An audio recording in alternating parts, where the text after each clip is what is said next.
स्वागत है आपका हमारे इस नए चैनल कंटिन्यू अपडेट्स में। दोस्तों, यूपी पुलिस कांस्टेबल भर्ती परीक्षा का जो है चारों शिफ्ट का आपका एग्ज़ाम पूर्ण हो चुका है और हम आपके सामने यानी कि जो 18 फरवरी को आपका सेकंड शिफ्ट में आपका एग्ज़ाम हुआ था, उसमें जो आपके हिंदी के क्वेश्चन पूछे गए थे उन सब के आंसर आपके सामने लेके आए हैं। और इसके पहले हमने जीएस के जो है सारी क्वेश्चन का जो है आंसर की के वीडियो को आपके हमारे चैनल पे अपलोड कर दिया है, आप वहाँ से जाके देख सकते हैं। और इसके पहले यानी 17 तारीख की जो दोनों शिफ्ट का आपका एग्ज़ाम है उसका भी आपको हमारे चैनल पर आंसर की का वीडियो पूरा मिल जाएगा, आप वहाँ से जाके आसानी से देख सकते हैं। तो चलिए पहले आप देख लेते हैं कि हिंदी में जो जो क्वेश्चन पूछे गए थे उनके आंसर।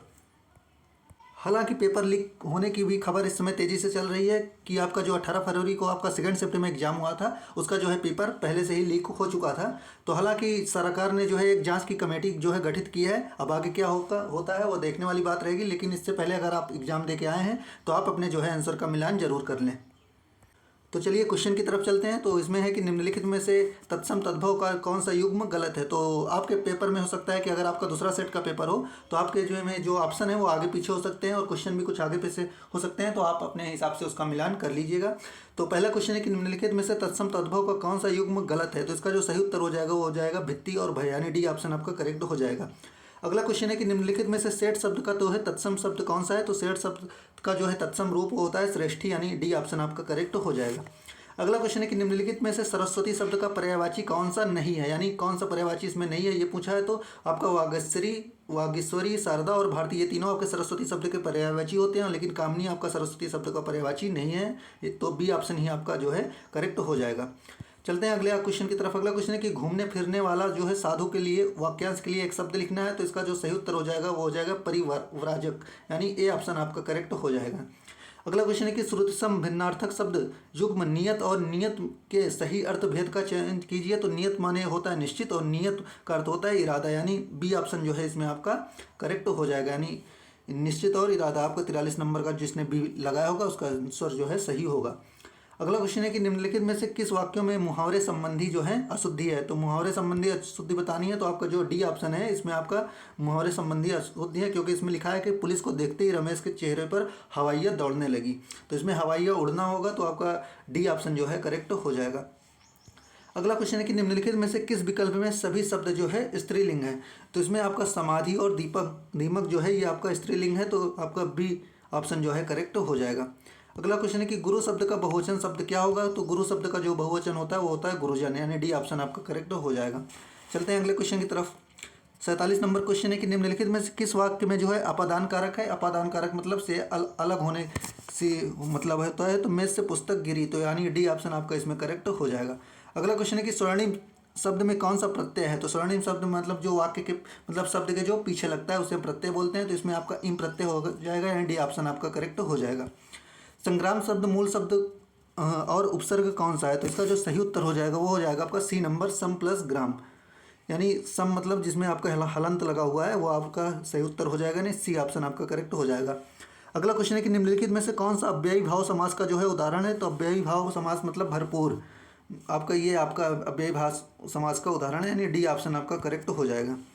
अगला क्वेश्चन है कि तू तुम तेरा आदि हिंदी में कौन सा जो है पुरुषवाचक सर्वनाम है। तो ये आपका मध्यम पुरुषवाचक सर्वनाम है, तो आपका सी ऑप्शन जो है इसमें करेक्ट हो जाएगा। अगला क्वेश्चन है कि लघुत्सव शब्द का संधि विच्छेद क्या होगा। तो इसका जो सही उत्तर हो जाएगा लघु प्लस उत्सव, यानी कि ए ऑप्शन इसमें आपका करेक्ट हो जाएगा। अगला क्वेश्चन है कि कौन सा विराम चिन्ह दो पृथक सत्ताओं या दो शब्दों को जो है जोड़ता है। तो ये आपका हो जाएगा योजक चिन्ह, आपका बी ऑप्शन इसमें करेक्ट हो जाएगा। अगला क्वेश्चन है कि दिनेश रोज 4 लीटर दूध पीता है। इस वाक्य में 4 लीटर किस प्रकार का विशेषण है। तो ये आपका हो जाएगा परिमाणवाचक विशेषण, यानी बी ऑप्शन आप इसमें आपका करेक्ट हो जाएगा। अगला क्वेश्चन है कि बाजार में आकर गीता खाना पकाएगी। इस वाक्य में आकर किस क्रिया का उदाहरण है। तो यह आपका पूर्वकालिक क्रिया का उदाहरण है, यानी ए ऑप्शन इसमें आपका करेक्ट हो जाएगा। अगले क्वेश्चन देखते हैं। 56 नंबर क्वेश्चन है कि पिताजी तीर्थ यात्रा पर जाएंगे। तो इसमें पूछ रहा है कि कौन सा काल है। तो इसका जो सही उत्तर हो जाएगा आपका हो जाएगा ए नंबर ऑप्शन सामान्य भविष्य काल, यानी ए ऑप्शन आपका करेक्ट हो जाएगा। अगला क्वेश्चन है कि मुझसे पत्र लिखा गया, वाक्य में कौन सा वाच्य होगा। तो इसमें जो वाच्य होगा वो हो जाएगा आपका बी ऑप्शन सही हो जाएगा, कर्मवाच्य है, तो बी ऑप्शन आपका करेक्ट हो जाएगा। अगला क्वेश्चन है कि घाव पर नमक छिड़कना मुहावरे का अर्थ बताइए। तो आप सब जानते होंगे दुखी को जो है और अधिक दुखी करना, तो आपका डी ऑप्शन जो है इसमें आपका करेक्ट हो जाएगा। अगले क्वेश्चन की तरफ चलते हैं। अगला क्वेश्चन है कि मूक का विलोम शब्द क्या होगा। तो मूक का जो है विलोम शब्द होगा वाचाल, यानी डी ऑप्शन इसमें आपका करेक्ट हो जाएगा। अगला क्वेश्चन है कि बेकार से बेगार भली लोकोक्ति का अर्थ निम्न में से कौन सा कौन सा है। तो 60 नंबर का जो सही उत्तर हो जाएगा आपका सी नंबर, निकम्मा बैठने से कुछ करना अच्छा है। तो सी ऑप्शन आपका करेक्ट हो जाएगा। अगला रस से संबंधित प्रश्न है कि अद्भुत रस का जो है अस्थायी भाव इसमें पूछा है। तो अद्भुत रस का जो अस्थायी भाव होता है वो होता है आपका विस्मय, यानी सी ऑप्शन आपका करेक्ट हो जाएगा। अगला क्वेश्चन है कि अर्ध सम्मात्रिक का छंद है। तो अर्ध सम्मात्रिक छंद होता है आपका दोहा। तो बी ऑप्शन इसमें आपका करेक्ट हो जाएगा। अगला क्वेश्चन है कि राम कृपा भो निशा सिरानी में कौन सा अलंकार है। तो इसका में सही उत्तर हो जाएगा वो हो जाएगा आपका रूपक अलंकार है। तो सी ऑप्शन आपका इसमें करेक्ट हो जाएगा। चलते हैं अगले क्वेश्चन की तरफ। अगला क्वेश्चन है कि अंक का अनेकार्थक शब्द निम्नलिखित में से किस विकल्प में है।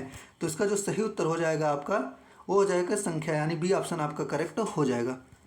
चलते हैं अगले क्वेश्चन की तरफ। अगला क्वेश्चन आपका पैराग्राफ यानी गद्यांश से संबंधित है। तो इसका हम आपको आंसर बता देते हैं कि इस गद्यांश का पहला क्वेश्चन है कि 65 नंबर। इस गद्यांश को जो इसमें शीर्षक पूछा गया। तो शीर्षक इसका सही शीर्षक हो जाएगा प्रसन्नता एक वरदान, यानी बी ऑप्शन आपका करेक्ट हो जाएगा। अगला क्वेश्चन है कि हंसी भीतरी आनंद का बाहरी चिन्ह है। आशय का सही आशय स्पष्ट करना है। तो इसका जो सही उत्तर हो जाएगा 66 नंबर का वो डी ऑप्शन हो जाएगा। हंसी का आनंद अंदर और बाहर दोनों जगह प्रकट होता है। अगला क्वेश्चन है कि आनंद को प्रबल इंजन क्यों कहा गया है। तो इसका जो सही उत्तर हो जाएगा वो हो जाएगा डी नंबर, वह जीवन से शोक और दुख को दुख दूर करता है। तो डी ऑप्शन आपका करेक्ट हो जाएगा। अगले क्वेश्चन की तरफ चलते हैं। तो प्रफुल्लित शब्द में कौन सा उपसर्ग है पूछा। तो प्रफुल्लित शब्द में आपका प्रा उपसर्ग है। तो बी ऑप्शन आपका करेक्ट हो जाएगा। अगला क्वेश्चन है कि सुयोग्य वैद्य रोगी के लिए क्या करता है। तो 69 नंबर क्वेश्चन का जो सही उत्तर हो जाएगा सी नंबर, आशा और उल्लासमय वचनों द्वारा कानों को जो है आनंदित करता है। तो आपका सी नंबर ऑप्शन सही हो जाएगा। अगला क्वेश्चन है कि कामसूत्र निम्नलिखित में से किसकी रचना है। तो कामसूत्र आपके है वात्स्यायन की, यानी सी ऑप्शन आपका करेक्ट हो जाएगा। अगला क्वेश्चन है कि निम्न में से संत कबीर की कृति कौन सी है। तो संत कबीर की कृति आप सब जानते होंगे बीजक है। तो बी ऑप्शन आपका करेक्ट हो जाएगा।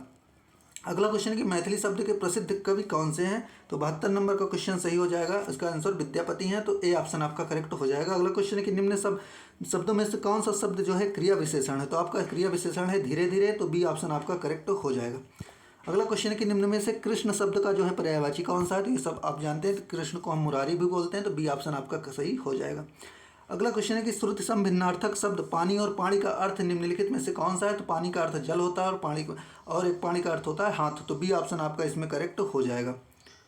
अगला क्वेश्चन है कि जो सदा दूसरों पर संदेह करता है, इस वाक्यांश के लिए जो सही निम्नलिखित में से कौन सा है। तो जो दूसरों पर संदेह करता है यानी शक करता है उसे हम शंकालु कहेंगे, यानी डी ऑप्शन आपका करेक्ट हो जाएगा। ये रहे आपके पूरे हिंदी के क्वेश्चंस। और इसके पहले हमने जीएस के क्वेश्चंस आपके लिए करा दिया है। आप हमारे चैनल पे जाके देख सकते हैं।